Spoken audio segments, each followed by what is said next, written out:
जय माँ इंद्राक्षी, जय अम्बे। इंद्राक्षी धाम के ज्योतिष पाठशाला कार्यक्रम में दर्शकों आप सभी का हम हार्दिक स्वागत करते हैं। आज के दिन जिन जातकों का जन्म दिवस है, मैरिज एनिवर्सरी है, उन सभी को हमारी तरफ से बहुत बहुत शुभकामनाएं। आज हम बहुत ही एक अहम खास चैप्टर आपको पढ़ाने वाले हैं और जितने भी ज्योतिष सीखने वाले लोग हैं, आप सबके ये चैप्टर बहुत काम आएगा। कई बार किसी ग्रह की महादशा प्रारंभ होती है, शनि की ले लो, मंगल की, या किसी भी ग्रह की जब महादशा प्रारंभ होती है तो मन होता है कि हम उस ग्रह से संबंधित रत्न को धारण करें। हो सकता है आपसे भी कोई ऐसा पूछने आ सकता है, तो उस समय क्या किया जाना चाहिए? बहुत ध्यान से इस सब्जेक्ट को सुनना। और जो ज्योतिष नहीं भी सीख रहे हैं वो अपने ज्ञान के लिए, नॉलेज के लिए, कई बार आपके साथ भी ऐसा हो सकता है, आप किसी को अपनी कुंडली दिखाने गए हो, आपको राहु की महादशा शुरू हुई है और उन्होंने कह दिया कि आप राहु के लिए गोमेद पहने, या शनि के लिए नीलम पहने, बृहस्पति के लिए पुखराज पहने, तो क्या पहनना चाहिए? बहुत ही वैसा सब्जेक्ट है आज का, इसे आप जरूर सुनिए। आपके नहीं, आपके बच्चों के काम आएगा, कभी उनकी भी कुंडली आपको दिखानी पड़ सकती है। तो आइए पहले आज का पंचांग देखते हैं। 1 मई सन 2022, दिन रविवार, बैसाख माह, शुक्ल पक्ष, संवत 2079, तिथि प्रतिपदा, नक्षत्र भरणी, राहु काल 4:30 से 6, दिशा सूल पश्चिम दिशा। हमें कोई बताए कि आपको ये महादशा प्रारंभ हुई है और ये महादशा आपके लिए ऐसी रहेगी और इसके लिए आप ये रत्न पहन लें। तो सबसे पहला मेरा ये सुझाव होगा कि उस ग्रह की आपकी जन्म पत्रिका में कैसी स्थिति है, क्योंकि महादशा 1 या 2 दिन की नहीं होती, लंबे समय की महादशाएं होती हैं। और लंबे समय में यदि इलाज गलत हो जाए, ट्रीटमेंट गलत हो जाए, तो बहुत बड़ा नुकसान हो जाता है। आइए सबसे पहले तो मैं आपकी नॉलेज के लिए ये बताऊं कि कौन से ग्रह की महादशा कितने समय तक रहती है। उससे पहले थोड़ा सा समझा भी दूं, वैसे पहले भी मैंने ये चैप्टर लिया था लेकिन उसको रत्नों से नहीं जोड़ा था। अब देखो, हम 120 साल की आयु का जीवन मान करके चलते हैं, मतलब ज्योतिष शास्त्र में हमारे ऋषियों ने आज के युग को देखते हुए और बहुत सारी बातों को देखते हुए 120 साल की आयु में व्यक्ति को बांटा है, उसके ग्रहों को बांटा है। हालांकि 120 साल तो बहुत कम लोग जी पाते हैं, लेकिन फिर भी 90-100 के आसपास बहुत लोग पहुंच भी जाते हैं, उससे ऊपर भी चले जाते हैं। खैर, अब इन ग्रहों की महादशा का 120 वर्षों में कैसे कैसे डिवाइडेशन होता है, आप ये जरूर जानिएगा। देखिए आप अपनी स्क्रीन के ऊपर। सबसे पहले सूर्य की बात करते हैं। सूर्य की महादशा जब भी प्रारंभ होती है तो सूर्य की महादशा 6 वर्ष की होती है। चंद्रमा की महादशा 10 वर्ष की होती है जब भी शुरू होगी।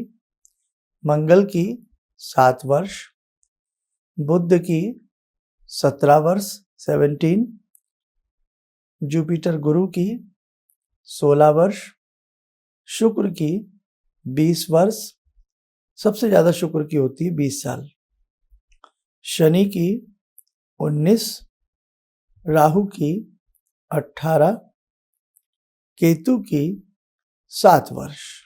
अब ये सारी महादशाएं, अब इनको हम जोड़ आपको दिखाते हैं। आप देखिए, इन सबको जोड़ने से टोटल आकलन आया 120, 120 वर्ष। अब यहीं देखिए एक तीर का निशान है, ये एरो का निशान हमने शुक्र की महादशा पर दिया है। शुक्र की महादशा कितने साल की आई जीवन में? जिसकी आई 20 साल की आई। शनि की देखो एरो का निशान है, कितने साल की आई? 19 साल की आई। अभी बताऊंगा इसका मतलब। राहु की महादशा आई 18 वर्ष के लिए आई। तो अब आप ये देखो, इतने लंबे लंबे समय के लिए एक ग्रह की महादशा होती है। ज्योतिष में जब व्यक्ति जन्म लेता है, ज्योतिष के आधार पर उसके जन्म से ही किसी न किसी ग्रह की महादशा चल रही होती है। कई बार कुछ बीत गई होती है और कुछ बची होती है। ये कभी अगले चैप्टर में पढ़ाएंगे, वो बीतती कैसे है और आगे कैसे आती है। लेकिन कुल आज मोटी सी ये भाषा समझें, 120 साल की महादशाएं होती हैं, इसीलिए इनको क्या कहा जाता है, विंशोत्तरी महादशा, विंशोत्तरी महादशा। ठीक है, इनका नाम पड़ा है। अब हमने अभी आपको तीर के निशान से बताया कि शुक्र की महादशा कितने साल की आई एक व्यक्ति के ऊपर, 20 साल की। शनि की महादशा कितने साल की आई, 19 साल की। तो दो ही ग्रहों की महादशा में कितने साल बीत गए, करीब 40 साल बीत गए, 39 ईयर्स। दो ही ग्रहों में 40 साल बीत गए, और 40 साल में यदि आपने गलत रत्न पहना, जैसे आपको महादशा प्रारंभ हुई और महादशा का आपने गलत रत्न पहन लिया, शनि की महादशा प्रारंभ हुई, आपने नीलम पहन लिया, और शनि की पोजीशन आपकी कुंडली में अच्छी नहीं है, या शनि शत्रु राशि में, तो यहां बहुत सोच समझ करके आपको निर्णय लेना होगा इन रत्नों को पहनने के बारे में। अब मैं आपको एक स्थिति और दिखाता हूं, आप अपनी स्क्रीन के ऊपर देखिए। इस कुंडली में ये सिंह लगन की कुंडली है, और सिंह लगन की कुंडली में हमने लगन में ही मंगल और शनि को बिठाया है। या तो लगन में मंगल शनि बैठे हैं, या कुंडली के किसी भी भाव में मंगल शनि आ जाए, या अष्टम भाव देख लीजिए, अष्टम भाव में मंगल शनि आ गए, आयु का घर है। ठीक है, तो अब समझिए बात को, मंगल किसके साथ बैठ गए, शत्रु ग्रह के साथ।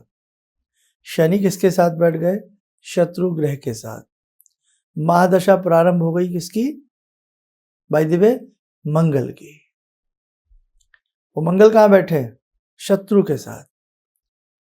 तो रत्न पहन करके मंगल की ताकत को बढ़ाएं या नहीं, ये क्वेश्चन बन जाएगा। और करीब करीब मंगल का जब चौथी अंतरदशा चलेगी, जैसे मंगल की महादशा आ गई, अब महादशाओं में सबसे पहली अंतरदशा जिस ग्रह की दशा महादशा होती है उसी की अंतरदशा आती है।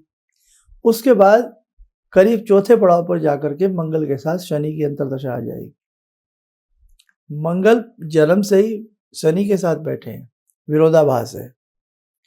ऊपर से मंगल की महादशा में शनि की अंतरदशा आ गई, बहुत दिक्कत वाला समय। तो वहां पर आप उसी वक्त में अगर शनि के रत्न पहना रहे हैं या मंगल का रत्न मूंगा पहना रहे हैं, तो कहीं ना कहीं परिणाम खराब होंगे, दिक्कत हो सकती है। वहां बहुत सोच समझ करके निर्णय लेना होगा कि रत्न पहनाएं या इनको कोई मंगल का दान लिख दें, हनुमान जी की सेवा लिख दें, और उधर शनि का हम शनिवार के लिए दान लिख दें। बिल्कुल जैसे एक डॉक्टर साहब सोचते हैं ना कि भाई इनकी शुगर ज़्यादा है तो मुझे कैसी टैबलेट देनी है, इनको ऐसा दिक्कत रहती है मुझे कैसा उपचार देना चाहिए, वैसे ही एक अनुभवी जो एस्ट्रोलॉजर होता है वो अपने हिसाब से आपको वो उपचार देता है। अब शनि की महादशा चल रही है। शनि की महादशा में करीब 7वीं स्थिति में जो अंतरदशा आएगी वो मंगल की आ जाएगी करीब करीब। वहां पर भी आपने निर्णय गलत ले लिया, दिक्कत हो जाएगी। जैसे तैसे व्यक्ति ने शनि के 19 साल तो रगड़ रगड़ के निकाल लिए, अब महादशा उसको अगले ग्रह की प्रारंभ हो गई। कोई भी ग्रह की है 7 साल से 6 साल से तो कम है ही नहीं, उसमें भी आपने निर्णय गलत ले लिया।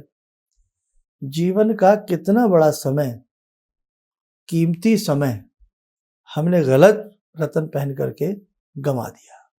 बड़ा, अब इसमें अभी मैं आपको समझा नहीं पाऊंगा, अभी मैं आपको इशारा दे रहा हूँ, कुछ कुछ ऐसे समझा रहा हूँ जो ज्योतिष में विद्यार्थी हैं, कि एकदम किसी भी महादशा को देख करके ये निचोड़ निकाल रहा हूँ, निष्कर्ष पे आ रहा हूँ कि किसी भी महादशा को देख करके तुरंत उसका रत्न नहीं पहनना चाहिए, ना पहनाना चाहिए। ध्यान रखना आप। जिस प्रकार की आज मैंने आपको मेल बताया, मंगल के साथ शनि है, शनि के साथ मंगल है, यानी कि जब भी किसी ग्रह की महादशा आती है उसका रत्न आप पहनाते हैं या पहनते हैं, तो उस ग्रह का उस जन्म पत्रिका में किस प्रकार का आधिपत्य है, कैसी स्थिति है, कैसी डिग्री है, सारी चीजें तोल मोल कर करके तब रत्न पहनाइए, नहीं तो जिसको आप रत्न पहना रहे हैं वो व्यक्ति विपत्ति में फंस जाएगा। और ऐसा हुआ भी है, अरे मैंने तो जब से ये रत्न पहना सब कुछ डूब गया। और ऐसा भी हुआ है कि मैंने जब से ये रत्न पहना वल्ले वल्ले हो गई, बहुत अच्छा हुआ। तो ये सब अनुभव की बात होती है।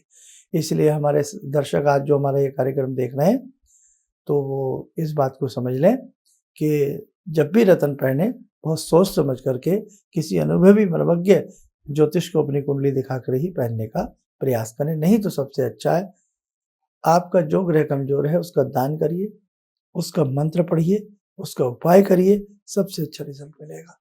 रत्न के पैसे भी बच जाएंगे, या फिर उप रत्न की तरफ चलिए और उससे भी बेटर है रत्नों की एवज में जो जड़ियां पहनी जाती हैं वो और भी अच्छा काम करती है।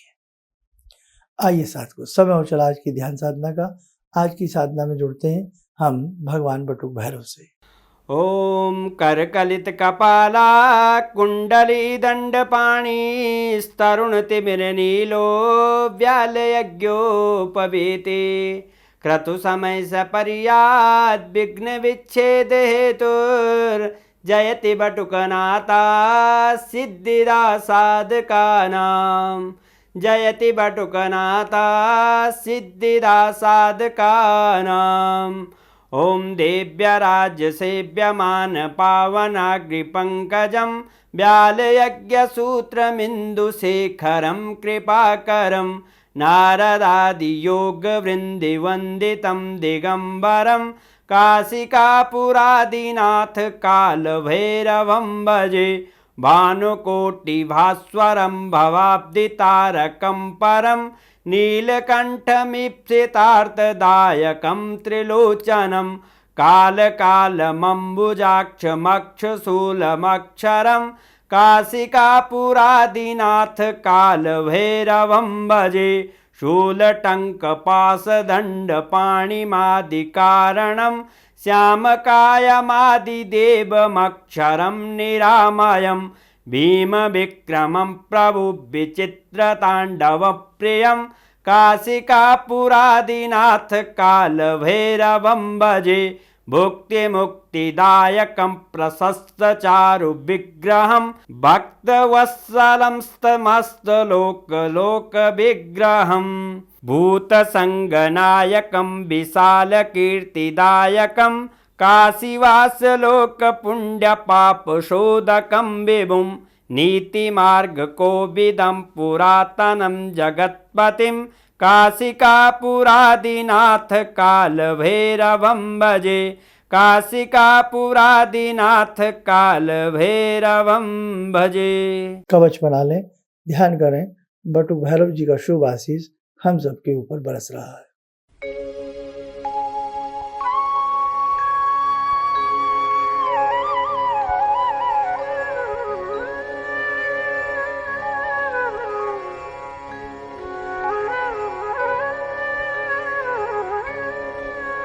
ओम बोलते हुए नेत्र खोलें, सामान्य हो जाए।